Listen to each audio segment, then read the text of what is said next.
کو رستے پہ لے آئیں گے. قرآن بھی یہی کہتا ہے کہ اگر اللہ تعالیٰ کی تلاش میں کوئی شخص سوال کرتا ہے تو اس کا حساب اللہ تعالیٰ کے حوالے ہے. اگر کوئی بحث برائے بحث یا دین کو نیچا دکھانے کے لیے یا غلط ثابت کرنے کے لیے بحث کرتا ہے تو یہ اس کے لیے میرا یہ جواب ہے کہ وہ غلط بحث کر. اور ساحل کا ویری ہارڈ کور فنڈامنٹلسٹ اصولیات جو ہیں وہ سنت اور سیرت مبارکہ اور اصحاب اور اس لائن پہ ہے.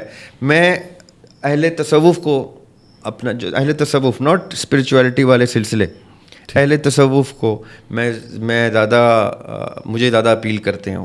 میں یہ ضرور کہہ سکتا ہوں کہ ساحل ادیم اور ذریاب ہاشمی ادیم ہاشمی سے بالکل ہی مختلف ہیں. صحیح. ذریاب بھائی آپ میرے ہر سوال کے بعد آپ کا جو پہلا جملہ ہے نا وہ پوری تھاٹ کو ہی چینج کر دیتا مطلب میں اس اینگل سے ایکسپیکٹ ہی نہیں کر رہا ہوتا جو آپ جواب دیتے ہیں. آپ کنٹینیو کریں پلیز. بسم اللہ الرحمن الرحیم. میں یاسر جنجوعہ اور آپ دیکھ رہے ہیں یاسر جنجوعہ پوڈ کاسٹ کا ایک اور ایپیسوڈ. تھمبنیل پہ آپ نے پکچر دیکھ لی ہے. ذریاب ہاشمی صاحب ہمارے ساتھ ہیں اور آج دن ہے جمعے کا. ذریاب صاحب السلام علیکم. وعلیکم السلام. اچھا ذریاب بھائی آج جو ہے وہ سوالات کا سلسلہ ہے, کوسچن آنسر سیشن کریں گے ہم. اس سے پہلے والے پوڈ کاسٹ میں ہم نے جو موضوع ڈسکس کیا تھا اس کے دوران ہم نے یہ کہا تھا کہ ہم مراقبے پہ بات کریں گے. تو مراقبے سے پہلے ہم نے یہ ایک نشست رکھ لی ہے کوسچن آنسر کی, کیونکہ جب سوالات زیادہ اکٹھے ہو جاتے ہیں تو میری کوشش یہ ہوتی ہے کہ ان کو کور کر لیا جائے اور پھر ہم اس سے نیکسٹ ایپیسوڈ انشاءاللہ مراقبہ کی طرف چلے جائیں گے. ذریاب بھائی آج کیونکہ سوالات کا سلسلہ ہے اور سوالات میں سب سے بڑا چیلنج جو مجھے لگ رہا ہوتا ہے, آپ کو تو وہ نہیں لگ رہا ہوتا, فوراً سے ہماری فریکوینسی چینج ہوتی ہے. ہم زگ زیگ کر رہے ہوتے ہیں, ایک خاص ٹون پہ آپ بات کر رہے ہوتے ہیں اور ٹوٹل نوعیت جو ہے کوسچن کی چینج ہو جاتی ہے. لیکن باوجود اس کے اب ہماری یہ ضرورت ہے اور کوسچن آنسر سیشن کا فارمیٹ ہے. تو سوال پہلا یہ ہے کہ خدا کی موجودگی کا منطقی ثبوت کیا ہے؟ یہ سوال ایک ملحد کی طرف سے آیا. اچھا چلیے, ملحد کی طرف سے سوال آیا تو دیکھیں منطق کس کو کہتے ہیں؟ ہر وہ چیز جو عقل کی اور لاجک کی گرفت میں آئے. جی. تو بلیورز کا کانسیپٹ یہ ہے, جتنے بھی بلیورز ہیں کسی بھی خدا کے, کہ بلیو جس بنیاد پہ کھڑا ہوتا ہے اس کو کہتے ہیں فیتھ. یعنی کسی چیز پہ اتنا عقیدہ رکھنا کہ اس کا ہونا یا ہونا ضروری نہیں ہے, اس کا ظاہر یا باطن ہونا ضروری نہیں ہے, اس کی ایگزسٹنس کے اوپر آپ کو فیتھ ہو کہ ایسا ہے. مثال کے طور پہ سائنس کہتی ہے کہ ایک بگ بینگ ہوا تھا, ایک بلاسٹ ہوا تھا, کوئی ایکسپلوژن ہوئی تھی. نہ میں نے دیکھی, نہ آپ نے دیکھی, نہ سائنس ثابت کر سکتی ہے. صحیح. لیکن اور اس کا کوئی منطقی ثبوت بھی نہیں ہے کہ بگ بینگ ہوا تھا.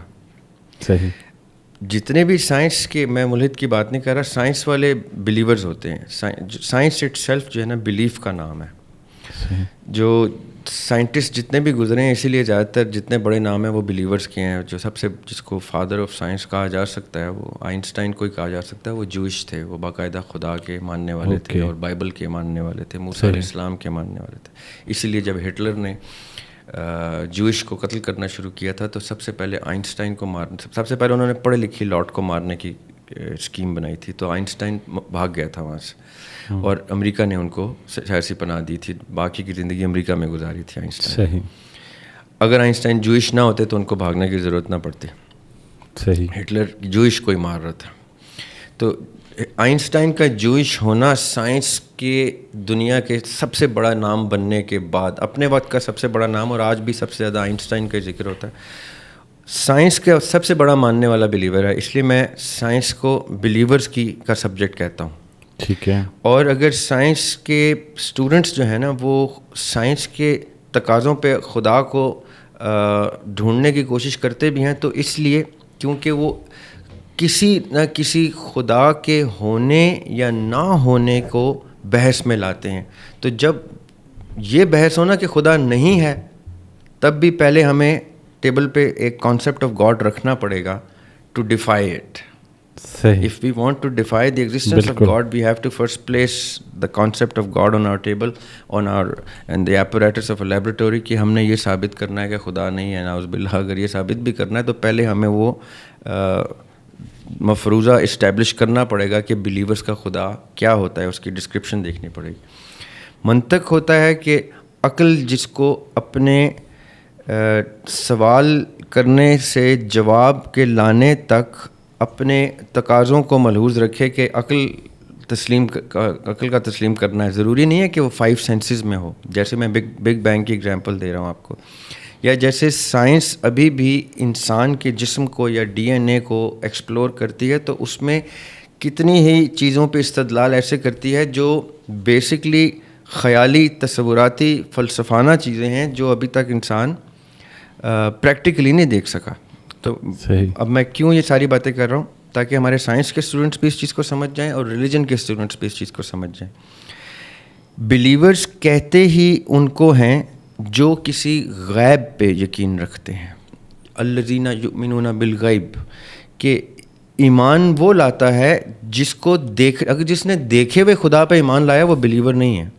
جس نے نہ دیکھے ہوئے خدا پہ بلیو کیا وہ بلیور ہے. تو اگر تو ان ملحد کا سوال مسلمانوں سے ہے تو وہ, اور کرسچن سے اور جوئش سے ہے, تو پھر تو وہ بھول جائیں, کیونکہ یہ تینوں مذاہب جو ہیں پرٹیکولرلی ایک غیبی قوت کو خدا مانتے ہیں. Hinduism on the other hand believes in the existence of some godly beings. کچھ سپر ہیومن بینگس تھیں. وہ کسی خدا کو نہیں مانتا. ہندوازم کسی خدا کے کانسیپٹ پہ نہیں ہے. ہندوازم سپر ہیومن بینگس کے کانسیپٹ کے اوپر بلیو کرتے ہیں کہ وہ سپر ہیومن بینگس کسی ایشور کا ذکر کرتے ہیں. وہ ان کے لیے Ishwar is out of reach, the beings are within reach. تو یہ ابراہیمی دین ابراہیمی ہے جو یہود مت, کرسچینٹی اور اسلام ہے جو غیب پہ غیب کے خدا پہ یقین کرتے ہیں. تو اس لیے غیب میں جب آپ جائیں گے تو لاجک پیچھے چھوڑ کے آپ غیب میں جاتے ہیں. صحیح. ملحد کا سوال مسلمانوں سے یہ نہیں ہو سکتا کسی بھی. یہ ہم نے ایک دو پہلے بھی ڈسکس کیا تھا کہ ایتھیسٹ اور بلیورز کا موازنہ ہی غلط ہے. میں نے دیکھا ایک بڑے ملحد جو ہیں وہ سوال کر رہے ہوتے ہیں, قرآن کو لے کے سوال کر رہے ہوتے ہیں. جب آپ کسی چیز کی بنیاد ہی غائب رکھتے ہیں پھر آپ حاضر کے جواب نہیں مانگ سکتے. اس لیے میں تو ایتھیسٹ کو کہتا ہوں وہ ایتھیسٹ رہیں, ان کو کوئی ضرورت ہی نہیں ہے کسی بلیف میں آنے کی. اگر ان کا مقصد اللہ کی کھوج ہے تو اللہ تعالیٰ خود ان کو رستے پہ لے آئیں گے. قرآن بھی یہی کہتا ہے کہ اگر اللہ تعالیٰ کی تلاش میں کوئی شخص سوال کرتا ہے تو اس کا حساب اللہ تعالیٰ کے حوالے ہے. اگر کوئی بحث برائے بحث یا دین کو نیچا دکھانے کے لیے یا غلط ثابت کرنے کے لیے بحث کرتا ہے تو یہ اس کے لیے میرا یہ جواب ہے کہ وہ غلط بحث کر رہا ہے. غیب کی چیز کو منطق میں نہیں لایا جا سکتا. ایک منطق میں ویسے سوال کے جواب کے لیے دے دیتا ہوں. سائنس یہ کہتی ہے کہ کوئی بھی چیز بغیر کسی وجہ کے ایگزسٹ نہیں کر سکتی. یعنی علت اور معلول کا جو کانسیپٹ ہے, یعنی اس کو کیسے سمپل ورڈز میں کہیں گے کہ cause and effect. Cause and effect کے اوپر سائنس کھڑی ہوئی ہے. کاز اینڈ افیکٹ ہر چیز کا واجب ہے. میں تو اسی لیے بگ بینگ کو بھی کوشچن کرتا ہوں کہ بگ بینگ کا مطلب ہی کہ ایک دھماکہ ہے. اور آج کوئی بھی شخص سائنس سے ثابت کر کے بتا دے کہ اچانک سے بغیر کسی پاسٹ کے دھماکہ ہو سکتا ہے. دھماکے کے لیے بھی کوئی دھماکہ والی مواد چاہیے. کوئی وہ کیا شعر ہے, وقت کرتا ہے پرورش برسوں, حادثہ ایک دم نہیں ہوتا. کہ وہ جو وقت کی پرورش ہے اس دھماکے سے پہلے وہ ٹائم کی ایگزسٹنس بتاتی ہے. اور دھماکہ کہیں پہ ہوا ہے اسپیس میں تو وہ کہیں جو ہے وہ اسپیس کی انڈیکیشن دے دیتی ہے. تو big bang it self time اور اسپیس کی ایگزسٹنس کا جیتا جاگتا ثبوت ہے جس کے اوپر نان بلیورز استدلال کر کے گاڈ کے ایگزسٹنس کو چیلنج کرتے ہیں یا گاڈ کے بتائے ہوئے کائنات کے پروسیس کو چیلنج کرتے ہیں. کوئی بھی کسی قسم کا دھماکہ, چاہے وہ کوئی اسٹار کیا کہتے ہیں اس کو, ایک خاص ٹرم ہے سائنس کی جس میں اسٹار ایکسپلوڈ ہو جاتا ہے ایک سرٹن ٹائم کے بعد. وہ اسٹار ہوگا تو ایکسپلوڈ ہوگا, جی. یا کوئی بھی ایکسپلوژن کسی وجہ سے یہ سائنس کا لا ہے, یہ دین کا لا نہیں ہے. دین تو کہتا ہے کچھ بھی کہیں سے بھی ہو سکتا ہے. مذہب کہتا ہے کہ اللہ تعالیٰ کے ہاتھ میں سب کچھ ہے.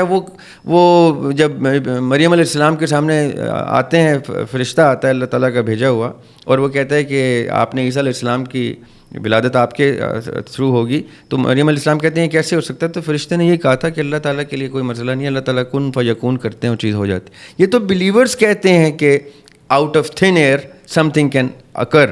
سائنس کہتی ہے نہیں, بگ بینگ سے یہ دنیا شروع ہوئی, اور سائنس ہی کہتی ہے کہ بگ بینگ بغیر کسی existence of time and space کے نہیں ہو سکتی. یہ بہت خوبصورت بحث ہے سائنسدانوں کے مابین. تو منطق کا سوال یہی ہے کہ کسی بھی چیز کی ایگزسٹنس کے لیے اس کا پاسٹ ہونا ضروری ہے. تو اللہ تعالیٰ کی ایگزسٹنس اگر کوئی منطق میں ڈھونڈتا ہے, خدا کی ایگزسٹنس کو منطق میں ڈھونڈتا ہے, تو مجھے خالی یہ منطق جو مجھے سمجھ میں آتی ہے کہ اتنی انٹیلیجنٹ بینگ, دیکھیں میٹر اور انرجی یہ دو چیزیں ہیں جس کو سائنس بھی مانتا ہے کہ ہمیشہ سے تھے اور ہمیشہ رہیں گے. نہ انرجی کبھی ختم ہو سکتی ہے, it can only transform into another shape, جس کو law of conservation of energy کہتے ہیں. اور matter can be broken down to the smallest bit of atom but can not be obliterated. ختم نہیں ہو سکتا میٹر, چھوٹے سے چھوٹا ہوتا جائے گا, ہماری نظر سے اوجھل ہوتا جائے گا, لیکن ایگزسٹ کرے گا. یعنی میٹر اور انرجی ایگزسٹ کرتے ہیں ہمیشہ سے اور ہمیشہ رہیں گے. ایک تیسری چیز آئی جس نے میٹر کو بھی قابو کر کے ٹیبل بنا لیا, مائک بنا لیا, سب کچھ چینج کرنا شروع کر دیا, اور انرجی کو بھی یوز کر کے اپنے ہیٹ, سردیوں میں ہیٹ جنریٹ کرنی شروع کر دی, گرمیوں میں ایئر کنڈیشنر بنا کے ہم نے اس کو کولنگ کا افیکٹ جنریٹ کر لیا. یعنی ہم نے انرجی کو بھی قابو پا لیا, میٹر کو بھی قابو پا لیا. تو ایسی کوئی بینگ جو ایگزسٹنگ ٹو امورٹل بینگس کو قابو پا سکے وہ انٹیلیجنٹ بینگ ہے. اور کسی انٹیلیجنٹ بینگ کو کریٹ کرنے کے لیے, اس کی ایگزسٹنس کے لیے, اس سے بھی سپیریئر انٹلیکٹ کا ہونا ضروری ہے. یہ سائنس کی باتیں میں کر رہا ہوں. سائنس کی لاجک یہ ہے کہ کوئی intelligent being without a programming, computer بغیر پروگرامنگ کے نہیں ہو سکتا, اے آئی بغیر پروگرامنگ کے نہیں ہو سکتی. اسی طرح یہ جو ہمارا سپر نیچرل اے آئی ہے یہ بھی بغیر پروگرامنگ کے نہیں ہے, اور پروگرامنگ جہاں ہوگی وہاں پروگرامر کا ہونا ضروری ہے. پروگرامنگ آٹومیٹکلی نہیں ہو سکتی. یہ میں لاجکلی بیک ٹریک کر کے اپنے جو مجھے سیٹسفائی کرتا ہے جواب, کہ اتنا اسمارٹ برین, اتنی اسمارٹ آپریٹنگ باڈی, اتنا اسمارٹ دنیا کا میکنزم کسی بہت ہی اسمارٹ بینگ کا پروڈکٹ ہی ہو سکتا ہے.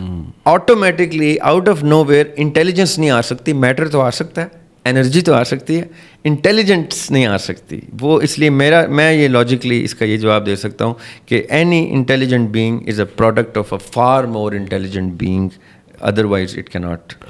حضرت بھائی, کوئی شخص جو ہے وہ روحانی طور پہ مضبوط ہے, ٹھیک ہے, اب اس شخص میں کوئی دوسرا شخص کیا نشانیاں دیکھ سکتا ہے؟ یہ بڑا اہم سوال ہے. یا خود اگر کوئی شخص اپنی ہی روحانیت کا ٹیسٹ لینا چاہے, بہت سارے لوگ جو ہے انہیں لگتا ہے کہ میں روحانی طور پہ بڑا مضبوط ہوں, تو وہ خود کیسے ٹیسٹ لے سکتا ہے؟ اور ذرا ہم اس کو کوئکلی اگر یہ بھی کسی طرح سے کوئی انالیسز اگر دے سکیں کہ آپ کسی شخص سے ملتے ہیں اور آپ کو محسوس ہو کہ یہ شخص روحانی طور پہ مضبوط ہے, تو یہ موازنہ کیسے کیا؟ ہاں جی, انڈیکیٹرز کیا ہیں؟ کسی اپنے آپ میں انڈیکیٹرز کیا ہیں اور دوسرے میں انڈیکیٹرز, دوسرے میں کیا ہے؟ دیکھیں, میں تو یہ ذاتی اپنا ہی ایکسپیرینس بتا سکتا ہوں کہ مجھے یہ کیسے پتہ چلتا ہے کہ میرا کوئی روحانی ایکسس جو ہے وہ میرے ہی زندگی کے کسی ایسے پل سے زیادہ ہو گیا جب روحانی نہیں تھا میں, یا کم روحانیت سے تعلق تھا میرا. میں اپنا بتا سکتا ہوں کیونکہ یہ جرنی ہے, ہر شخص کا اپنا جرنی ہے. اچانک سے زندگی میں آپ کو احساس ہوتا ہے کہ میرے ساتھ اب کچھ ایسی ایکٹیویٹیز ہونا شروع ہو گئی ہیں, چاہے وہ تخیلاتی طور پہ ایکٹیویٹیز ہو رہی ہوں یا وہ پریکٹیکل ہو رہی ہوں, جن کی کوئی لاجیکل منطقی ایکسپلینیشن نہیں سامنے آتی. تب مجھے احساس ہوا تھا بچپن سے کہ یہ اب کوئی معاملہ نارمل نہیں رہا. نارمل ہم نے پہلے ڈسکس کر دیا, جس کو معاشرہ یا سوسائٹی کلیکٹیولی نارمل کہتی ہے, وہ ہماری سوسائٹی کے نارمز ہوتے ہیں.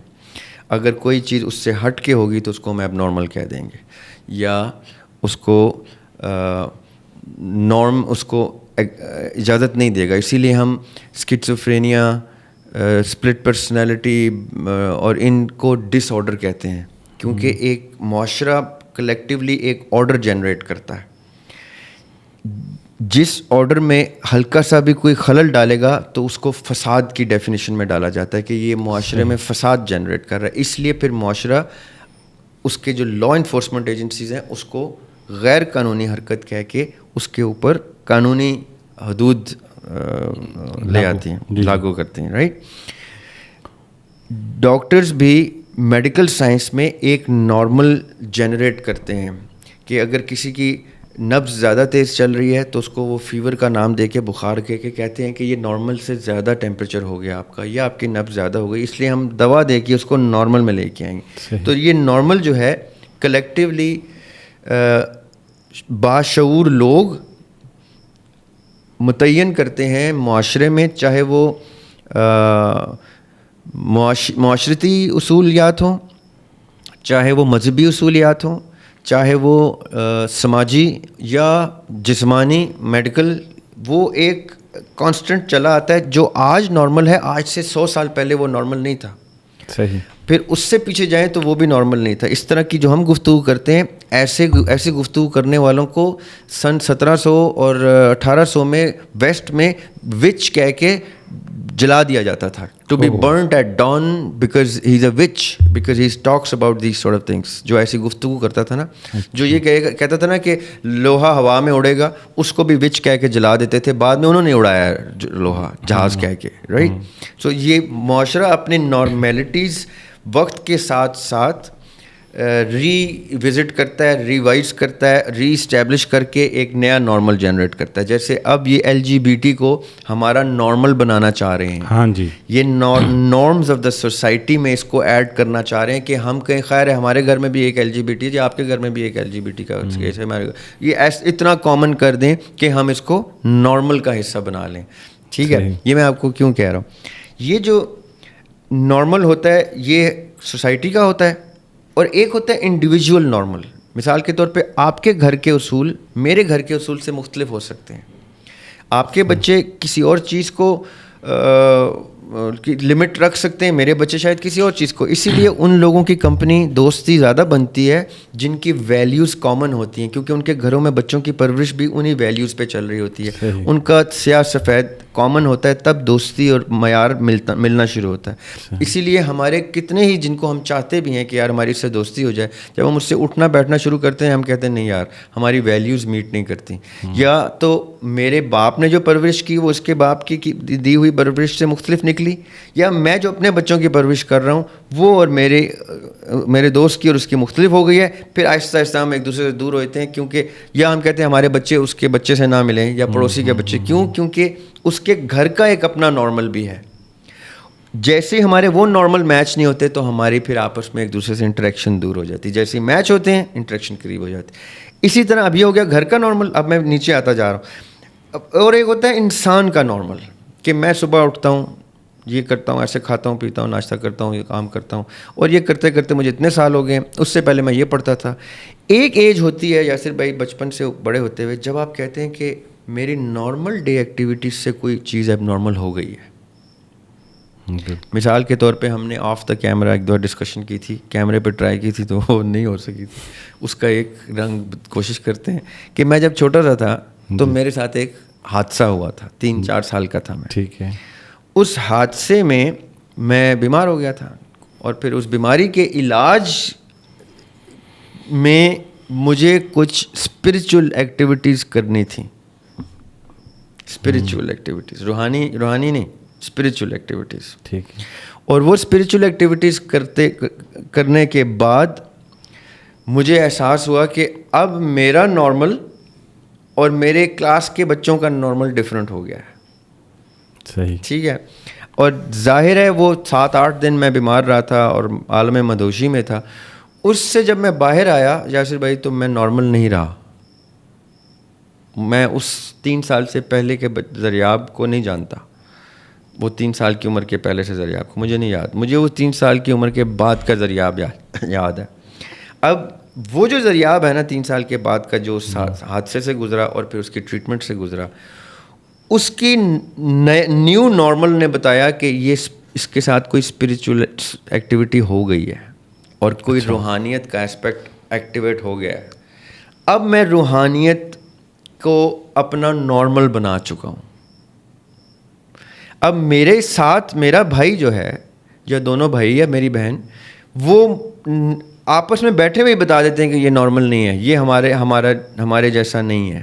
اور آپ کو ساحل ادیم اور میرے مزاج سے پتہ چل جائے گا کہ ہم دونوں کا مزاج بھی مختلف ہے.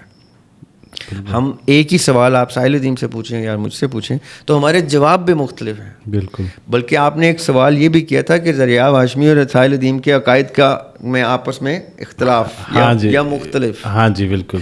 یہ کیوں ہے؟ کیونکہ میرا روحانیت کا عنصر زیادہ ہے, روحانیت کا, اور ساحل کا ویری ہارڈ کور فنڈامنٹلسٹ اصولیات جو ہیں وہ سنت اور سیرت مبارکہ اور اصحاب اور اس لائن پہ ہے.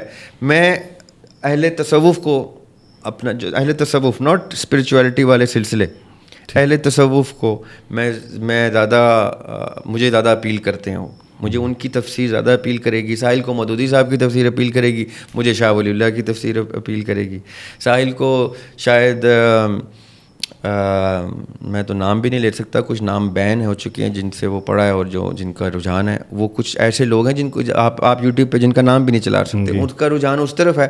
میرا رجحان زیادہ امام غزالی کی طرف جائے گا, ابن سینا کی طرف جائے گا, ایون ٹو سم لیول کندی کی طرف جائے گا, الفارابی کی طرف, وہ ان لوگوں کی طرف جائے گا جو فلسفے کی طرف. اچھا یہ تھوڑا سا ارریلیونٹ ہو جائے گا, ادیم ہاشمی صاحب کا رجحان کس طرف تھا؟ یاسر بھائی, ادیم ہاشمی صاحب کے اوپر تو ہمیں ایک پوری پوڈ کاسٹ کرنی پڑے گی اگر ہم ان کے, لیکن یہ ہم اگر مختصر بتا دیں کیونکہ اب یہی سوال لوگوں کے ذہنوں میں آ رہا ہوگا اس ٹائم. لیکن ادیم صاحب جو تھے نا یاسر بھائی, وہ ایک 15-20, شاید میں کم بول رہا ہوں, کم از کم 15-20 پرسنالٹیز کا مجموعہ تھے. اچھا. میں کیونکہ ان کے ساتھ بہت وقت گزارتا تھا, یعنی ان کے 24 گھنٹے اگر کسی کے ساتھ گزرتے تھے تو وہ میرے ساتھ گزرتے تھے. صحیح. تو میں ان کی تمام محافل کا حصہ ہوتا تھا, جس میں ان کے شعراء کی محفل مجلس اور ہوتی تھی, ان کے چیس پلیئرز کی, پورے پنڈی اسلام آباد بلکہ پاکستان کے بیسٹ چیس پلیئرز ہمارے گھر میں ان کے ساتھ چیس کھیلنے آتے تھے, وہ ٹورنامنٹس بھی رکھتے تھے چیس کے, اور لوگ ہوتے تھے. اچھا, صرف ہارڈ کور شعراء کی محفل اور ہوتی تھی, مفکرین کی محفل اور ہوتی تھی, پھر ایکٹرز اور پرفارمرز جو پروڈیوسرز ڈائریکٹرز جب پی ٹی وی پہ کام کرتے ان کی اور ہوتی. تو وہ اتنے رنگوں کی محفل ہوتی تھی نا صبح سے لے کے رات تک یاسر بھائی, کہ میں تو حیران ہی رہتا تھا کہ یہ کس جرنی پہ لے جاتے ہیں مجھے والد صاحب. تو یہ جج کرنا یا میرا یہ یہاں پہ اتنے آرام سے کہہ دینا کہ ان کا یہ رجحان تھا, یہ زیادتی ہوگی اور غلط بیانی ہوگی کہ میں کسی ایک جگہ پہ لا کے. میں یہ ضرور کہہ سکتا ہوں کہ ساحل ادیم اور دریاب ہاشمی ادیم ہاشمی سے بالکل ہی مختلف ہیں. صحیح. ایسا ضرور ہے کہ یہ دونوں رنگ ادیم ہاشمی میں پائے جاتے تھے, تو یہ دونوں رنگ ہم میں ڈسٹریبیوٹ ہوئے, اور وہ دونوں رنگ دکھائی بھی دیتے تھے ان کے, جب وہ سخت ہوتے تھے, جلالی ہوتے. ساحل ادیم کا جو ایگریسو سائڈ ہے وہ ٹوٹلی ادیم ہاشمی مرحوم کی سائڈ ہے. when he was aggressive, ساحل ادیم تو 10% بھی نہیں ہے اچھا کمپیئر ٹو ادیم ہاشمیز ایگریشن. یعنی ادیم ہاشمی صاحب کا جو ایگریشن ہوتا تھا اس میں آپ کو پتہ ہوتا تھا کہ اب کچھ بہت ہی بڑا ہونے والا ہے, ڈیزاسٹر ہونے والا ہے, یا تو ان کی دوستی دشمنی میں بدلنے والی جس سے بحث ہو رہی ہے, یا کوئی جھگڑا ہو جائے گا, کیونکہ وہ جھگڑا کرنے میں بھی دیر نہیں لگاتے تھے. اگر ان کو کوئی چیز غلط لگتی تھی تو وہ کہتے تھے کہ یا وہ رہے گا یا میں رہوں گا, درمیان نہیں تھا ان کا. ان کا شعر ہے, ان کے سارے شعر ہی ایسے ہیں کہ محبت ہو کہ نفرت ہو بھرا رہتا ہوں شدت سے, جدھر سے آئے یہ دریا ادھر ہی موڑ دیتا ہوں. واہ. اور ان کی پہلی کتاب جو ہے ترکش, اس کا انتصاب جو ہے اس میں انہوں نے لکھا ہوا ہے شدت سے محبت اور شدت سے نفرت کرنے والوں کے نام, یعنی درمیان والوں کے لیے کتاب ہی نہیں ہے. صحیح. تو وہ کتاب آج بھی وہی پڑھتا ہے شوق سے جس کے اندر شدت سے محبت کا یا شدت سے نفرت کا جذبہ تھا. ویری ویری مچ پرو اہل بیت علیہ السلام, ویری ویری مچ, سو مچ سو کہ لوگ ان کو اہل تشیع سمجھتے تھے.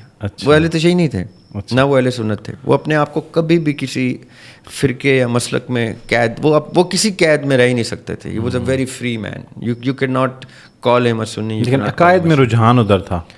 ان کی محبت اور ان کا کیا کہتے ہیں, وہ درجے میں آقا علیہ السلام کے بعد صرف اہل بیت علیہ السلام کو رکھتے تھے, کیوں کہتے تھے ان سے اس کے بعد سب جو ہیں ان کا جو درجہ بعد کا ہے. تو وہ پرو اہل بیت علیہ السلام تھے. لیکن یہ کہ وہ امریکہ میں باقاعدہ پڑھاتے رہے ہیں, امریکہ میں ریلیجن پڑھاتے رہے ہیں, امریکہ میں اردو ایز فارن لینگویج پڑھاتے رہے ہیں, امریکہ میں پورٹلینڈ یونیورسٹی اورگن میں انگریزی پڑھاتے رہے ہیں. تو وہ ویری ویری لرنڈ, بہت, یعنی ان کے پاس آپ بیٹھ جائیں تو آپ صبح سے رات تک سوال ہی پوچھ سکتے تھے اور ان سوالوں کے جواب بھی ملتے رہتے تھے آپ کو. اور رنگ رنگ کی سوال, یہ نہیں کہ آپ ایک ہی ٹاپک پہ, آپ آرٹ کا سوال کریں تو میوزک ڈائریکٹرز کو میوزک سکھا رہے ہوتے تھے, تو رائٹرز کو شاعری سکھا رہے ہوتے تھے, پروز والے کو پروز سکھاتے تھے, میتھ والے کو میتھ سکھاتے تھے, تو فلسفے, یعنی ہی واز اے واکنگ انسٹیٹیوشن. میرے پاس ایک فہرست ہے. مجھے ریگریٹ ہوتا ہے کہ جب میں اس انڈسٹری میں آیا, پوڈ کاسٹ انڈسٹری میں, تو کچھ نام ہیں میرے پاس کہ مجھے یہ محسوس ہوتا ہے کہ وہ حیات تھے تو میں ان سے نہیں مل سکا. تو اس میں عظیم ہاشمی صاحب مرحوم بھی ہیں, اور بہت مولانا اسحاق صاحب, مولوی اسحاق صاحب سے میں نہیں مل سکا اپنی زندگی میں. بہت سارے اور نام ہیں. تو یہ بڑے نام تھے یقیناً, اور اتنی ورسٹائل پرسنالٹی ہونا ہی یہ بہت اپنی ذات میں بہت بڑی بات ہے. تو ہم کوشش یہ بھی کریں گے کہ اس کے اوپر ایک پورا, بلکہ بہت سارے لوگوں نے ریکویسٹ بھی کی ہوئی ہے کہ عظیم ہاشمی صاحب کے اوپر ایک پورا پوڈ کاسٹ رکھیں, اور ہم اس کے اوپر ایک پورا باقاعدہ پوڈ کاسٹ کریں گے. ہمارا وہ آنسر, جی وہ آنسر یہ ہے کہ جیسے ہی آپ کو لگتا ہے نا ذاتی طور پہ کہ آپ کا نارمل اب نارمل نہیں رہا اور آپ کو دنیا اب نارمل لگنا شروع ہو گئی ہے, جی جی, تو اصل میں دنیا اب نارمل ہی ہے. ٹھیک ہے. اصل میں یہ جو ڈاکٹرز کہہ دیتے ہیں نا اسکیزوفرینیا, ڈاکٹر کہتے ہیں نا ملٹیپل پرسنالٹی ڈس آرڈر یا ڈس ایسوسیٹیو آئیڈینٹی ڈس آرڈر, یہ اس لیے کیونکہ ان کے پاس اس کا علاج نہیں ہے, کیونکہ وہ ان کی دنیا کی چیز ہی نہیں ہے. اگر مجھے کوئی اور چیزیں نظر آنا شروع ہو گئی ہیں تو یہ اللہ تعالیٰ کی بلیسنگ ہے. یہ میں اکثر ماں باپ کو کہتا ہوں جن کے بچے ایسے کوئی بیہیویئر شو کرتے ہیں جس کو سائیکائٹرسٹ یا سائیکالوجسٹ بیماری کہتے ہیں, میں ان کو ماں باپ کو یہ بتا دینا چاہتا ہوں کہ وہ غلط کہتے ہیں ڈاکٹرز ان کے. وہ کر کیا رہے ہیں, وہ کہہ رہے ہیں کہ جس مل سے ایک پروڈکٹ نکل رہا ہے نا, ان کا بچہ بھی اسی سانچے میں ڈالا جائے, وہ ٹوٹ جائے گا. وہ گفٹڈ ہوتے ہیں بچے جن کو ایک سے زیادہ نظر آنا شروع ہو جاتے ہیں. یہ جو آٹزم ہے یہ ان کا نارمل, ان کے نارمل میں ہم ایب نارمل ہیں. آپ آٹسٹک بچوں کو کبھی غور سے دیکھیں تو وہ کسی سے باقاعدہ ہم کلام ہوتے ہیں, گفتگو کرتے ہیں. وہ کون ہے, وہ آپ کو نظر نہیں آتا تو آپ کہتے ہیں اس کو بھی نہ نظر آئے, آپ اس کو مولڈ کر رہے ہیں اپنے نارمل میں. جو لوگ اب سگمنڈ فراؤڈ کا نام, جس کو فرائڈ بھی کہتے ہیں پاکستان میں, اس کو فادر آف سائیکالوجی کہتے ہیں, آپ ان کو پڑھیں. وہ باقاعدہ اس کی تو زندگی اس چیز میں لگ گئی کہ میں نے ان کیسز کو اسٹڈی کرنا ہے جن کو دنیا ایب نارمل کہتی ہے. وہ تو کرمنلز تک کو کہتا ہے کہ اسٹڈی کرو, کہ یہ بیک ٹریک کر کے اس کی زندگی میں دیکھو کہ یہ کرائم تک پہنچا کیسے ہے, تاکہ آئندہ معاشرے میں ایسے سرکمسٹینسز نہ جنریٹ کیے جائیں کہ کوئی اس طرف جائے. کوئی بھی ذی شعور آدمی, یاسر بھائی, ایسے بچوں کو بیمار نہیں کہتا. وہ ڈس آرڈر ضرور آپ کہہ سکتے ہیں. کیوں؟ کیونکہ آرڈر آف دا ڈے کے سے ہٹ کے جو چیز, جیسے میں LGBT کو کہہ رہا ہوں نا کہ یہ آرڈر آف دا سوسائٹی کا ڈس آرڈر ہے, اس کو یعنی چمچے کانٹے رکھ دیے یا کپ اور سوسر رکھ دی تو یہ آرڈر ہے نا. یہ آپ کو کس نے بتایا کہ کپ کے نیچے سوسر ہوتا ہے؟ یہ ہم نے آہستہ آہستہ اسٹیبلش کیا. میں اس سوسر کو ہٹا کے بڑی پلیٹ رکھ دوں گا کپ کے نیچے تو آپ کہیں گے یہ ڈس آرڈر جنریٹ کیا ہے آپ نے. یا چمچے فورک کے ساتھ میں بڑے وہ سالن ڈالنے والا چمچ رکھ دوں گا, آپ کہیں گے یہ ڈس آرڈر ہے, کیونکہ آرڈر یہ ہوتا ہے. جی. اسی طرح سوسائٹی کے آرڈر میں جب LGBT لایا جائے گا تو LGBT ڈس آرڈر جنریٹ کرے گا معاشرے میں, اس لیے اس کو روک دینا چاہیے. صحیح. اللہ تعالیٰ جب قرآن میں کہہ رہے ہیں یا بائبل میں کہہ رہے ہیں یا گیتا گرنتھ میں کہتے ہیں کہ یہ ہم نے جوڑے بنائے ہیں, تو پھر جوڑوں کو جوڑے ہی رکھیں اور یہ LGBT والا ڈس آرڈر مت آنے دیں. تو جب آپ کو لگے کہ آپ کا نارمل دنیا کے نارمل سے ہٹ گیا ہے اور آپ کا کوئی اسپرچل کنیکٹیوٹی آ گئی ہے, تو سمجھ لیں آپ کی یا اس شخص کے اندر روحانیت ایلیمنٹ ابھر گیا ہے. ونڈرفل. اچھا, اس سے نیکسٹ کویشچن جو ہے وہ بنیادی طور پہ ایک مرشد کا مرید سے تعلق جو ہے وہ اس کے اوپر ہے. تو اب بہت سارے لوگ جو ہے وہ یہ سمجھتے ہیں, یا شاید ایسا ہوتا ہے, آپ کا سٹانس لینا چاہ رہا ہوں اس پہ, کہ اگر ان کے مرشد دنیا سے پردہ فرما جائیں تو کیا پھر بھی ان سے رابطے میں رہتے ہیں اور ان کو وہاں سے کوئی اسپرچول گائیڈنس مل رہی ہوتی ہے؟ مرشد تو زندگی میں بھی پردہ کر جاتے ہیں. اچھا. مرشد تو نمودار ہی پردے کے دوسری طرف سے ہوتے ہیں. مرشد تو کہتے ہی اس کو ہیں جو پردے سے ادھر ہے. صحیح. یہ لوگوں نے جو, میں کیا کہوں, اتنے ہلکے ادنا لوگوں کو اپنا مرشد بنایا ہوتا ہے نا. مرشد کوئی سستی ہلکی سی چیز نہیں ہے جو آپ نے کسی کو بھی بنا لیا. مرشد نمودار ہی پردے کی اس طرف سے ہوتا ہے. وہ پھر اس کا جب دل کرے وہ واپس پردے میں چلا جائے, اور جب دل کرے پردے کے ادھر سے بات کرے یا ادھر سے بات کرے. وہ تو خوش نصیب خوش بخت لوگ ہوتے ہیں جن کا مرشد ان کو پردے سے ادھر آ کے مل لیتا ہے.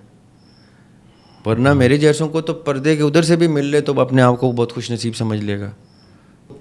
مرشد وہ ہے جس کو 8 کے 8 ارب لوگ اپنی ذمہ داری لگ رہے ہوتے ہیں, وہ پھر جس کو اس قابل سمجھتا ہے اس کے سامنے پردہ ریویل کر دیتا ہے. صحیح. وہ ہوتا ہے مرشد, اور وہ اتنی دیر کے لیے ہی آتا ہے جتنی دیر کے لیے ضرورت ہوتی ہے. مرشد ایسا نہیں کہ بیٹھا ہوا جو مرضی آ کے, یہ پتہ نہیں کون, یہ لوگوں نے مرشد کا کانسیپٹ غلط کر لی.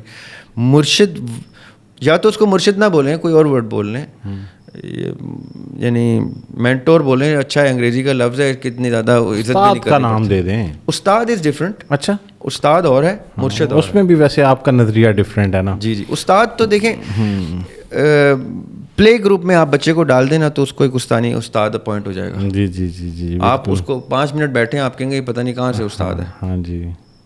یہ تو مجبوری ہے کہ میں نے بچہ کہیں ڈالنا ہے. استاد تو کوئی بھی بن سکتا ہے. ٹھیک ہے. اس لیے میں استاد کے ڈیفینیشن کو رد کرتا ہوں. میں کہتا ہوں وہ بھی شاگرد ہے, اس کو خالی یہ کہنا چاہیے جیسے میں کہتا ہوں. میں بھی پڑھاتا ہوں, میں یہ کہتا ہوں کہ میں استاد نہیں ہوں, میں ایک شاگرد ہوں, طالب علم ہوں, اور میں آپ سے اپنا ہوم ورک شیئر کر رہا ہوں. اور اتنا صحیح کام ہوتا ہے ہمارے اس دنیاوی استاد کا, اپنا ہوم ورک شیئر کرنا, کیونکہ وہ خود محتاج ہے علم کا. صحیح. اچھا, اس کے ساتھ اب یہ ایک ہی تو مرشد پردے سے جب دل کرے آئے اور جب دل کرے پردے میں جائے, جب دل کرے ہم کلام ہو, جب دل کرے خاموشی طاری کر لے. ٹھیک ہے. اچھا, اس کے ساتھ یہ سوال کنیکٹ کر لیں, مختصر سا اس کا بھی جواب چاہیے کہ کچھ صوفی جو ہے وہ اپنے اوپر ملامت کرتے ہیں, ملامتی صوفی کہلاتے ہیں. تو کیا یہ ٹھیک ہے کہ اللہ کا اتنا قرب ہونے کے باوجود خود پہ ملامت کرنا, تو آپ کو لگتا ہے یہ ٹھیک ہے؟ اور ملامتی صوفی ویسے ملامت کرتے کیوں ہیں خود پہ؟ تصوف کا سفر ہی ملامت سے شروع ہوتا ہے. اچھا, دیکھیں ہم نے قرآن کی, ریاض بھائی آپ میرے ہر سوال کے بعد آپ کا جو پہلا جملہ ہے نا وہ پوری تھاٹ کو ہی چینج کر دیتا مطلب میں اس اینگل سے ایکسپیکٹ ہی نہیں کر رہا ہوتا جو آپ جواب دیتے ہیں. آپ کنٹینیو کریں پلیز. دیکھیں تصوف کا سفر ملامت سے شروع ہوتا ہے قرآن پاک کے مطابق. جی. قرآن پاک میں جو تصوف ہے میں اس کا ذکر کر رہا ہوں. صحیح. قرآن پاک میں اللہ تعالیٰ نفس کی 3 ڈگریز بتاتے ہیں. نفس امارہ, نفس لوامہ جو بھی آپ ڈسکس کر رہے ہیں, جی, اور نفس مطمئنہ. نفس لوامہ ہے ہی وہ جب نفس ملامت کرانا شروع کر دے. اچھا, اس کو کہتے ہی نفس لوامہ ہے. قرآن کہتا ہے اس کو نفس لوامہ. اس دین کی پورا ایک بہت بڑا ستون ہے نفس لوامہ کے اوپر, کہ اگر آپ کا نفس لوامہ ایکٹیویٹ ہو گیا ہے نا تو تصوف کے دروازے آپ سے کھل گئے ہیں. قرآن کی آیت ہے کہ اللہ تعالیٰ جب ارادہ کر لیتا ہے کہ کسی کو ہدایت دینی ہے, بڑی خوبصورت آیت ہے, جب اللہ تعالیٰ ارادہ کر لیتا ہے کسی کو ہدایت دینی ہے تو وہ اس کا شرح صدر کرتا ہے, سینہ چاک کرتا ہے. اور یہ آیت ہے قرآن کی, شرح صدر کر کے لل اسلام، وہ ختم اس پہ ہوتی ہے ٹورڈز اسلام. اور اسلام کسے کہتے ہیں؟ اپنے آپ کو سبمٹ کر دینا. سلام، اسلام کا مطلب ہے کہ سر تسلیم خم کر دینا. سر تسلیم خم کرنے کو اسلام کہتے ہیں. جو آپ کا پہلا سوال ہے نا، خدا کا منطق، جو شخص ایک، میں ابھی یہاں پہ مسلح ڈال کے سجدہ کروں تو ایک چیز کو پہلا سوال یہ پوچھنا چاہیے، یہ تو دیوار کو سجدہ کر رہا ہے. ہم دیوار کو تو سجدہ نہیں کرتے نا. جی بالکل. اور ہمارے آگے ایک صف اور ہوتی ہے، کیا ہم اس آدمی کو سجدہ کرتے ہیں، یا صف والے آخری صف والے کے آگے امام ہوتا ہے، کیا امام کو سجدہ کر رہے ہوتے ہیں؟ یہ کوئی نہیں سوال پوچھتا کہ یار تمہارے آخری بندے کا سجدہ تو 6 صفوں کو ہو رہا ہے.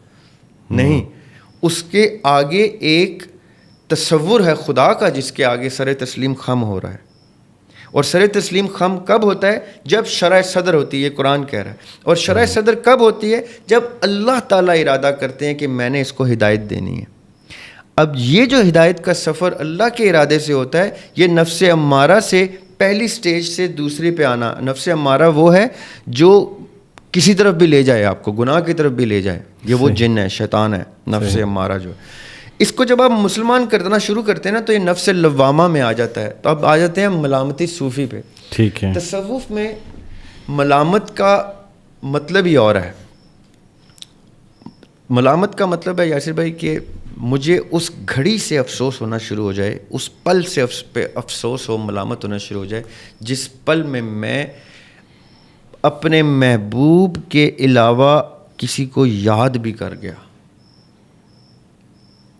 آپ کو پتہ ہے ہم شادی شدہ لوگوں کے کیا مسائل ہوتے ہیں کہ اگر ہم گھر سے کچھ تھوڑی دیر باہر رہے نا تو ہماری بیگم کہتی ہیں آپ کو گھر کی یاد نہیں آتی. جی.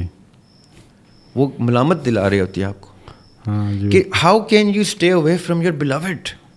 اور لوگ کہتے ہیں یار یہ کیا، بلاوڈ کا واقعی میں مطلب یہ ہونا چاہیے کہ وہ ایک دوسرے سے جدا ہی نہ ہو سکیں. صحیح.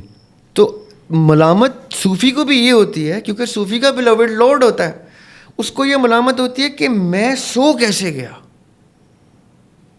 میں نے جو سو کے پل گزارے وہ میں نے ہجرت میں گزارے تھے.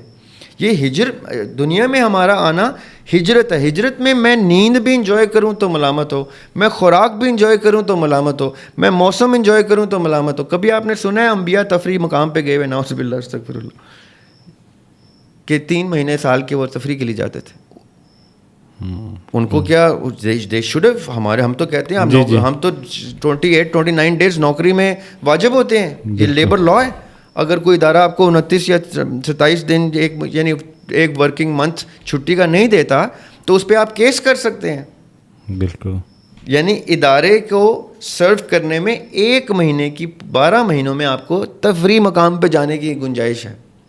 صوفی کہتا ہے میں 24 گھنٹے میں جتنی سانسیں لوں وہ ایک ایک سانس پہ میرے محبوب کا نام لکھا ہو. اگر اس پہ میری ماں کا نام آ گیا، میرے باپ کا آ گیا، میرے بہن بھائیوں کا آ گیا، میرے دوستوں عزیزوں و اقارب کا آ گیا تو میں نے اپنے لو میں چیٹ کر دیا. یہ ہے ملامتی صوفی کی ابتدا. یہ اخلاص ایک چیپٹر ہے تصوف میں. اخلاص. جی. اخلاص کا ایک پریکٹیکل نمونہ ہے کہ اتنی ملامت ہوتی ہے، اس کو آپ شیخ کہیں اس کو تب چڑھ جائے گی کہ ہاؤ ڈیئر یو. یہ جو مرشد ہے، وہ اپنے آپ کو مرشد بھی نہیں کہلواتا. صحیح. وہ اپنے آپ کو کسی قسم کی کسی ایسی چیز سے اٹیچ نہیں کرتا جہاں ایگو، انا کو تھوڑی سی خوراک ملے. انا کو مارنے کے لیے، ایگو کو ختم کرنے کے لیے ملامت کا ایک اسٹیٹ آف مائنڈ اچیو کرتا ہے. وہ ایسا نہیں ہے کہ 1 گھنٹہ ملامت ہوئی ہے اس کے بعد نہیں ہوئی. وہ اس اسٹیٹ آف مائنڈ میں ملامت میں ہی مر جاتا ہے صوفی. پردہ ہی کوچ ہی ملامت میں کرتا ہے. وہ جو مرشد ہے نا وہ پردے کے ادھر کیوں ہے؟ آپ کا پہلا دوسرا سوال. جی. پردے کے ادھر محبوب ہے. وہ جتنی دیر کے لیے آپ سے ہم کلام ہونے آیا ہے وہ ہجر کاٹ کے آیا ہے. وہ کیوں زیادہ دیر پردے سے ادھر رہے گا؟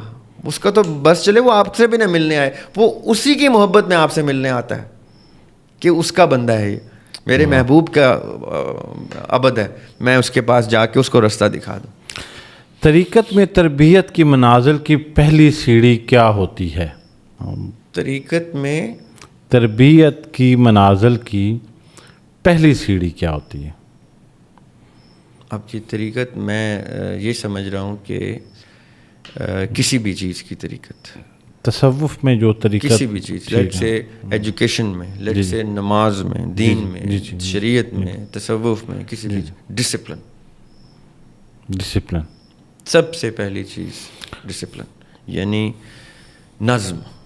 یہ جو جنہوں نے کہا تھا نا ایمان، اتحاد اور نظم، یا اتحاد، یونٹی فیتھ، ڈسپلن اصل میں فیتھ ہے، سب سے اوپر فیتھ ہے، اس کے بعد یونٹی، اس کے بعد ڈسپلن. تو یہ جو ڈسپلن ہے نا، یہ سب سے ضروری چیز ہے کسی بھی طریقت میں. صحیح. یعنی اگر نماز پڑھنی ہے نا آپ نے تو اسی وقت پڑھنی ہے جس وقت نماز ہے. فجر کا وقت فجر کا وقت ہی ہے، فجر گزر گئی تو قضا ہے. صحیح. سوال آیا ہے دریاب بھائی، کیا غوث واقعی کائنات چلاتے ہیں؟ جی، بائی ڈیفینیشن جو غوث کی ڈیفینیشن ہے، جی، یا تو آپ غوث کی ڈیفینیشن پہ اعتراض کر لیں، مانیں نہ، کیونکہ زبردستی تو نہیں ہے، جس نے نہیں ماننا وہ نہ مانے. جو غوث کی ڈیفینیشن مانے گا یا پڑھے گا اس کو نظر آ جائے گا ڈیفینیشن میں لکھا یہ کہ غوث کی ڈیوٹی ہی کائنات چلانا ہے، دنیا کا نظام چلانا ہے. جیسے فرشتے ہیں، موت کا فرشتہ کون ہے؟ حضرت اسرائیل علیہ السلام. کیا حضرت اسرافیل جان نکال لیں گے؟ نہیں، ان کا کام ہی نہیں ہے. حضرت اسرافیل نے سور پھونکنا ہے. صحیح. اس طرح غوث کیا مردے زندہ کریں گے؟ نہیں. کیا زندہ مردہ کریں گے؟ نہیں. وہ نظام چلائیں گے، دنیا کا نظام. جتنے بھی رجال الغیب ہیں، جتنے بھی وہ بزرگان ہیں جو ولی، کلندر، اوتاد، کتب، ابدال، غوث، اور ان کے بیچ میں بھی ڈگریز ہوتی ہیں، یہ سب کے سب نظام چلانے کے لیے ہی اپنے آپ کو وقف کرتے ہیں. تو اس لیے وہ پردہ کر جاتے ہیں، وہ مرتے نہیں ہیں بائی ڈیفینیشن. میں آپ کو وہ بتا رہا ہوں جو ڈیفینیشن تصوف کے کاغذات میں لکھی ہوئی ہے، تصوف کے شیخین جو کر گئے ہیں. اس کا مطلب ہرگز یہ نہیں کہ میں مانتا ہوں یا آپ مانیں. یہ جیسے آپ کہتے ہیں کہ Newton's first law of motion کیا ہے، تو میں کہوں جی body at rest will stay at rest, right. اب میں وہ بتانا شروع، تو یہ دریاب مانے نہ مانے اس سے میٹر نہیں کرتا. نیوٹن یہ کہہ گیا اور آدھی دنیا مانتی ہے. اسی طرح میں مانوں یا نہ مانوں، آپ مانیں یا نہ مانیں، تصوف کے شیخین لکھ گئے ہیں یہ بات کہ یہ پوری چین آف کمانڈ ہے جس میں سب سے اوپر غوث ہیں، اور غوث رپورٹ کرتے ہیں آقا علیہ السلام کو. بلکہ آقا علیہ السلام کے بھی اوپر ایک پوری محفل ہوتی ہے. یہ جو خانہ کعبہ ہے، اس خانہ کعبہ کا یہ ایکچوئل خانہ کعبہ یہ نہیں ہے تصوف کے کاغذوں میں، یہ ریپلیکا ہے اس خانہ کعبہ کا جہاں پہ ایکچوئل طواف ہوتا ہے. صحیح. اس طواف میں ایک سرٹن ٹائم ہوتا ہے ایوری ایئر. اس ٹائم پہ ایسی مجلس سجتی ہے جہاں پہ ادھر کی ہائرارکی کے لوگ اپوائنٹ کیے جاتے ہیں. ٹھیک ہے. اینول بیسس پہ، منتھلی بیسس پہ، ویکلی بیسس پہ، ڈیلی بیسس پہ، کیونکہ وہ ٹائم سے قید سے آزاد ہوتے ہیں تو وہ اپنا ان کا ایک ٹائم ہوتا ہے. وہ میں نے ایک شعر آپ کو بتایا تھا نا کہ دیکھ کیسے فلک نشینوں کے اپنے شمسی نظام ہوتے ہیں. یہ مجھے بھی تب پتہ چلا تھا جب میں نے ان شمسی نظاموں کو اسٹڈی کیا کہ ان کے تو اپنے اپنے شمسی نظام ہوتے ہیں، ہم تو اب ایک میں پھنسے ہوئے ہیں. صحیح. ان کے کھلونے شمسی نظام ہوتے ہیں. یہ جو اوپر والے لوگ ہیں نا، دے پلے ود سولر سسٹمس. یہ جو اب سائنس ڈسکور کر رہی ہے نا، اتنی گیلیکسیز ہیں، وہ ان کی ہیں، یہ ان کی گیلیکسیز ہیں، یہ چلاتے ہیں by definition, by the books of Shaikhain, according to them. یہ سارے نظام چلانے کی یہ ہائرارکی ہوتی ہے. یہ اینجلس کو، جتنے بھی فرشتے ہیں نا، یہ ان کو گائیڈ فرشتہ ہمیشہ اللہ تعالیٰ کے حکم سے ان اشرف المخلوقات کے تابع ہی رہیں گے جو اپنے آپ کو اشرف المخلوقات کے سٹینڈرڈ پہ لے آتے ہیں. صحیح. فرشتوں کو گائیڈ یہ کر رہے ہوتے ہیں کہ اب یہ کرنا ہے، وہ کرنا ہے، وہ کرنا ہے. اور یہ ہر ایریا کے الگ لوگ ہوتے ہیں، پھر کانٹیننٹ کے الگ ہوتے ہیں. یہ جتنے کانٹیننٹس ہوتے ہیں اتنے ان کے کنٹرولرز ہوتے ہیں. کنٹریز کے الگ ہوتے ہیں، ریجنس کے الگ ہوتے ہیں، پھر وہ آسمان وائز ان کے الگ رینکس ہوتے ہیں. یہ کتابیں پڑھنے سے تعلق رکھتے ہیں، مانے نہ مانے پڑھ لیں. لوگ پڑھتے نہیں ہیں ان کی کتابیں پڑھ لیں. یہ جو اسکالرز سے جو میرا اعتراض ہے نا، جو اسکالرز اس پورے کانسیپٹ کو اپوز کرتے ہیں، میں بصد احترام میں غامدی صاحب کو اپنے اساتذہ میں رکھتا ہوں. جاوید احمد غامدی صاحب سے محبت ہے دلی مجھے. میں اکثر آپ کی پوڈ کاسٹ میں اس محبت کا اظہار بھی کرتا ہوں. غامدی صاحب یا غامدی صاحب کو میں ہی قابل ذکر سمجھتا ہوں نام کے ساتھ، باقی لوگوں کو تو میں قابل ذکر بھی نہیں سمجھتا جو اس تصوف کی لائن کو ملائن کرنے کی کوشش کرتے. غامدی صاحب ایک قابل ذکر ہستی ہیں جو اس ایرا کے لیے بھی قابل ذکر ہستی ہیں، اور اللہ ان کو زندگی دے، ان کے جانے کے بعد بھی وہ گونجیں گے. وہ بڑا نام ہے اس دور کا، اور ہم خوش نصیب ہیں کہ ہم اس دور میں زندہ ہیں جس میں غامدی صاحب جیسے لوگ موجود ہیں. نظریاتی اختلاف میرے بھی ان سے ہیں، آپ سے بھی ہیں، بہت سی چیزوں پہ میرے عقائد کے بھی اختلاف ان سے ہیں، وہ رہیں گے، وہ ہر ذی شعور کے آپس میں اختلاف ہوتے ہیں. لیکن اللہ تعالیٰ نے ان کو جو عزت دی ہوئی ہے، جو مقام دیا ہوا ہے، ان لوگوں کے ذہنوں میں مقام دیا ہوا ہے جو باشعور لوگ ہیں. ان لوگوں کے نہیں جو میسز کے آگے مداری کی طرح، بھٹو صاحب نہیں آتے تھے، بھٹو صاحب اسٹیج پہ آتے تھے تو مداری کی طرح لوگوں کو نچاتے تھے اور لوگ ناچتے تھے. یہ اس طرح کے مداری آتے رہتے ہیں اور اس طرح کے ناچنے والے. وہ مجھے ایک شعر اپنا ایک اور یاد آ گیا، جلسے کو تماشائی بن کے دیکھتا رہا. یہ غزل میں نے لکھی تھی کالج لائف میں، شکیب جلالی مرحوم کی زمین میں یہ غزل ہے کہ مجھ سا کوئی نہیں ہے یہ کیوں کر لگا مجھے، مجھ سا کوئی نہیں ہے یہ کیوں کر لگا مجھے، کم تر لگا مجھے کوئی برتر لگا مجھے، میٹھی چھری سی دوستوں کی مسکراہٹیں، میٹھی چھری سی دوستوں کی مسکراہٹیں، تھاما جو ہاتھ بھی خنجر لگا مجھے. واہ. جلسے کو تماشائی بن کے دیکھتا رہا، جلسے کو تماشائی بن کے دیکھتا رہا، ہر شخص ناچتا ہوا بندر لگا مجھے. یہ جو بندر ناچ نچانے والے مداری ہیں، یہ اینٹ اٹھاؤ تو 10 نکلتے ہیں یاسر بھائی، ان کی اتنی ویلیو ہوتی ہے، یہ مداری ہوتے ہیں. غامدی صاحب، اسرار صاحب یا مولوی اسحاق صاحب جن کا آپ نے نام لیا مرحوم، یہ ہیں جو ایرا بناتے ہیں. جی. اور میں آپ کو بتاؤں غامدی صاحب کو لوگ ایزی لیتے ہیں، یہ بات کہاں سے کہاں چل پڑی. اب غامدی صاحب is the third generation of a school of thought, third generation of a school of thought. ان سے پہلے وہ اسکول آف تھاٹ ایگزسٹ نہیں کرتا. یہ فرائی صاحب، امین احسن اصلاحی صاحب اور پھر غامدی صاحب، یہ ایک نیا اسکول آف تھاٹ ہے جو 20th سینچری نے دیکھا ہے. اس سے پہلے یہ گفتگو کسی نے نہیں کی. اور فرائی صاحب کو بھی لوگ غلط بہت انڈر ریٹ کرتے ہیں. فرائی صاحب وہ شخص ہیں مرحوم جو غامدی صاحب کے امام ہیں، جنہوں نے 1400 سال میں ایک ایسا کام کیا ہے جو 1400 سال میں اللہ تعالیٰ نے کسی کو نصیب ہی نہیں کیا. وہ پتہ ہے کیا ہے؟ قرآن کو ڈیکوڈ کیا انہوں نے. نو ون، کسی کا جو جتنے بزرگ اسکالرز ہیں نا، اپنے بزرگوں کو پھرول لیں، کوئی قرآن کو ڈیکوڈ نہیں کر سکا اس طرح سے جیسے حمید الدین فرائی صاحب نے کیا. انہوں نے بتایا کہ قرآن میں صورتوں کی ترتیب کس کوڈ کے مطابق رکھی گئی ہے، یا سننے والے اس کو ایکسپلور کریں اور دیکھیں کہ وہ کوڈ کیا ہے، کتنی مکی صورتیں، کتنی مدنی صورتوں کی، ایسی ترتیب ہے. یہ ترتیب جو حضرت عثمان رضی اللہ عنہ کے دور میں قرآن کی رکھی گئی. عثمان رضی اللہ عنہ اور مولا علی اس ٹائم موجود تھے. ان کے علاوہ فرائی صاحب کو اللہ نے نصیب کی کہ وہ ڈیکوڈ کر سکیں. یہ تھوڑا شرف کی بات نہیں ہے، یہ ان کے تھرڈ جنریشن ہے غامدی صاحب. غامدی صاحب خود ایک تصوف کے گھرانے سے تعلق رکھتے ہیں. اچھا، انٹرسٹنگ بات ہے. لیکن وہ کہتے ہیں کہ میرا ادھر طبیعت نہیں جاتی، مزاج نہیں جاتا. ان کے والد صاحب باقاعدہ تصوف تھے اور ان کے اٹھنا بیٹھنا ان حلقوں میں تھا. اسی لیے غامدی صاحب کو جو تصوف کا پتہ ہے وہ ان لوگوں کو نہیں پتہ جو ان کی دیکھا دیکھی تصوف کو رگڑ رہے ہوتے ہیں. غامدی صاحب نے ان کا ڈارک سائڈ اور برائٹ سائڈ دونوں دیکھی ہیں، اور غامدی صاحب کا مطالعہ ہے. غامدی صاحب نے واقعتاً وہ 2000 کتابیں پڑھی ہوں گی تھانوی صاحب کی جو تھانوی صاحب نے لکھی ہیں. اس طرح نہیں کہ بس ہوا میں چلانا شروع کر دیے تیر کے، ہاں جی تھانوی صاحب کے اوپر. انہوں نے وہ کتابیں پڑھی ہیں تو آج بھی غامدی صاحب ان کی عزت کرتے ہیں تھانوی صاحب کی. تو میں یہ کہنا یہ چاہ رہا ہوں، یہ جو تصوف کے لوگ ہوتے ہیں یاسر بھائی، ان کی کتابوں میں جو چین آف کمانڈ اور یہ جو درجات اور یہ اسپرچویلٹی کا، یہ اسپرچویلٹی کے درجات ہیں، یہ ان کے بھی نہیں ہیں. جو تصوف کے اصل شیخین ہیں نا، جن کو یہ غوث بھی جن کو اپنا شیخ مانتے ہیں، وہ ہیں تصوف کے لوگ.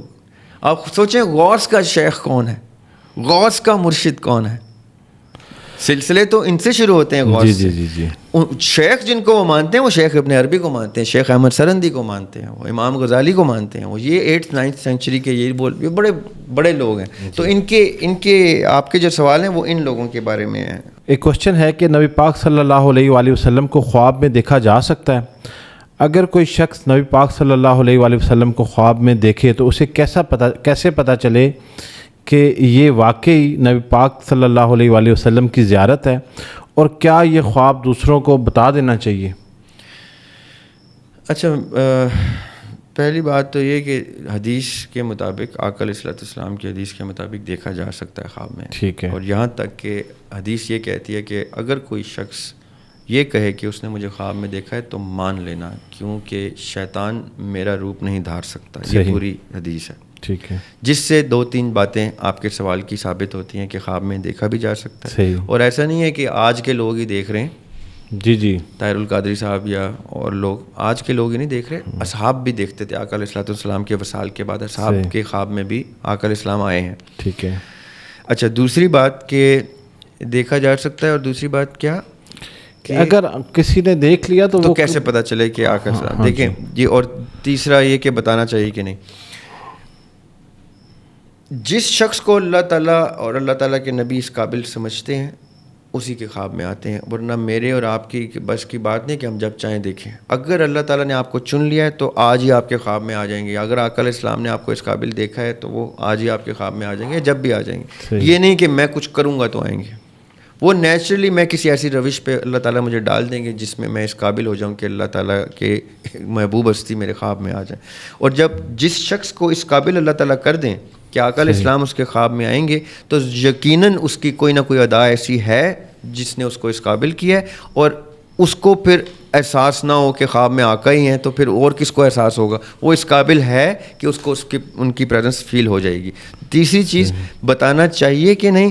اگر تو خواب میں آقا علیہ السلام آئے ہیں اور ایسا کوئی اشارہ ملا ہے کہ یہ خواب سنا دو، میں سمجھتا ہوں کہ صرف تب سنانا چاہیے. میں سمجھتا ہوں اگر وہ پھر بھی سنا دیتے ہیں بغیر اس اشارے کے کہ سنا دینا چاہیے، میں یہ سمجھتا ہوں کہ وہ رسک لیتے ہیں، ان کو نہیں لینا چاہیے. ہم نے خواب کے اوپر بہت ڈسکشن کی ہوئی ہے. یہ تو بہت ہی خاص خواب ہے نا. میں یہ سمجھتا ہوں کہ وہ خواب اس طرح سے اوپنلی نہیں بتا دینا چاہیے انلیس کہ آپ کو خواب میں اشارہ ہی یہ آیا کہ یہ خواب سنانا ہے، پھر تو حکم آ گیا. صحیح. پھر تو سنانا ہی سنانا ہے. وہ آج کل ایک کوئی مجھے کس نے ہمارے وسیلہ کے اسٹوڈنٹس میں سے کس نے بھیجا کہ کوئی شخص مہدی علیہ السلام بن کے بڑا ٹک ٹاک پہ وائرل ہے. جی. تو وہ کہتا ہی ہے کہ مجھے خواب میں نہ صرف کوئی اشارہ ہے بلکہ حکم آ گیا ہے کہ یہ تم نے بولنا ہے. ٹھیک ہے. تو اب اس کو آ گیا نا، وہ کہہ رہے ہیں نا کہ مجھے خواب آ گیا، اور خواب میں آیا بھی ہے کہ بولو تو وہ بول رہا ہے. جس کو خواب میں یہ آ جائے کہ نہیں بولنا وہ نہ بولے، اور جس کو خواب میں یہ نہیں آیا کہ بول دو اس کو بھی نہیں بولنا چاہیے. میں یہ سمجھتا ہوں. ریاض بھائی، آج کے جو سوالات ہیں، سوالات کی فہرست تو بہت لمبی ہے، لیکن ایک ایپیسوڈ کا ہم ایک دورانیہ رکھتے ہیں. اس دورانیے میں جتنے سوالات کور ہو سکتے ہیں ہم نے وہ آج کی نشست میں کر لیے. بہت سارے لوگ یہ سوچ رہے ہوں گے کہ ہمارے سوال جو ہے وہ نہیں پوچھے گئے، تو ہم جو اس سے آگے والی نشست رکھیں گے اس میں انشاءاللہ تعالیٰ آپ کے سوالات کے بھی جوابات ہوں گے. ایک بات سر میں ایڈ کرنا چاہتا ہوں. جو ایتھیسٹ کے کوشچنز ہوتے ہیں یا ایتھیسٹ کی تھاٹ ہوتی ہے اس پہ ایک آخری کلوزنگ بات میں کرنا چاہتا ہوں. ان لوگوں سے جو خدا کے تصور سے آشنا نہیں ہیں، ان لوگوں سے یہ میری ریکویسٹ ہے ان لوگوں سے کہ پچھلے دنوں مجھے نظر سے کچھ کلپ گزرے جس میں کوئی نامی گرامی ایتھیسٹ بڑی ہی تلخ اور نازیبا الفاظ استعمال کر رہے ہیں، اور ان کو لوگ سن بھی رہے ہیں، ان سے لوگ مناظرے بھی کر رہے ہیں، ان سے لوگ ڈسکشنز بھی کر رہے ہیں. پڑھے لکھے سمجھدار لوگ ان اشخاص سے ڈسکشن کر رہے ہیں. یہ میں میسیج ہی ان اشخاص کو دینا چاہ رہا ہوں جن کا میں ذکر کر رہا ہوں.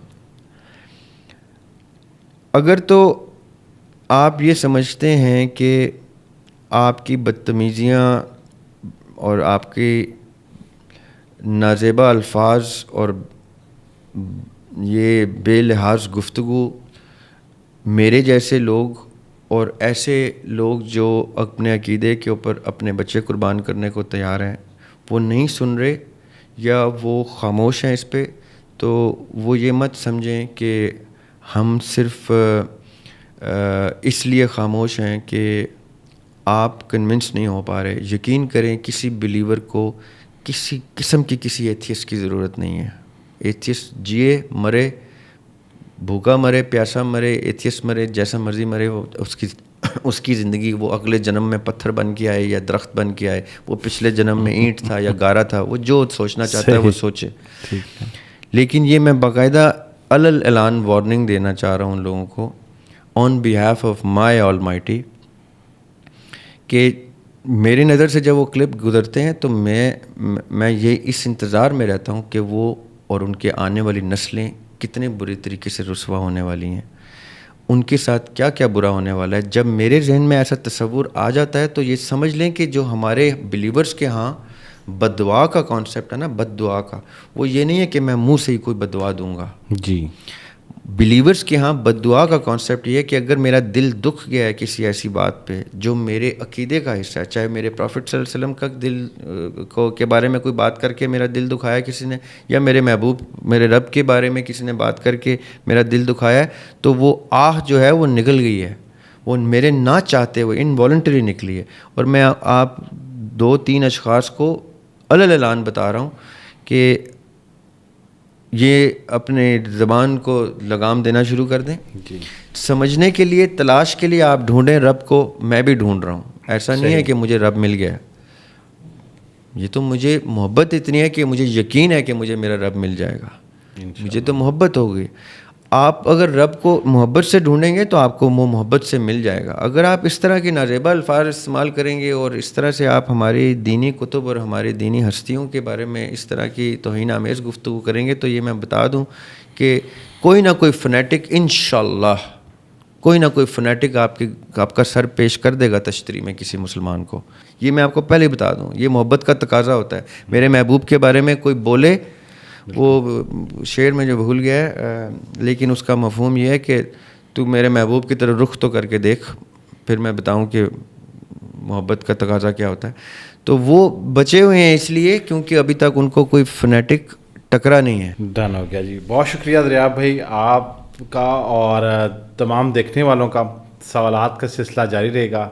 نیکسٹ فرائیڈے کو آپ سے ملاقات ہوتی ہے, تب تک کے لیے آپ لوگ بھی اپنا خیال رکھیے گا. سر بہت شکریہ, تھینک یو سو مچ.